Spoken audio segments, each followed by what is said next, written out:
Welcome. In this video, I will show you how to connect to a Wi-Fi network on BlackShark Pad SE. First of all, you have to swipe down the control center of your device.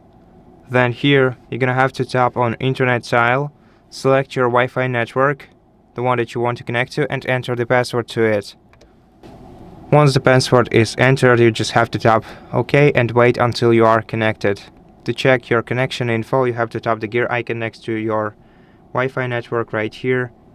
And here you'll be able to check your signal strength and frequency, so basically the band of your Wi-Fi connection.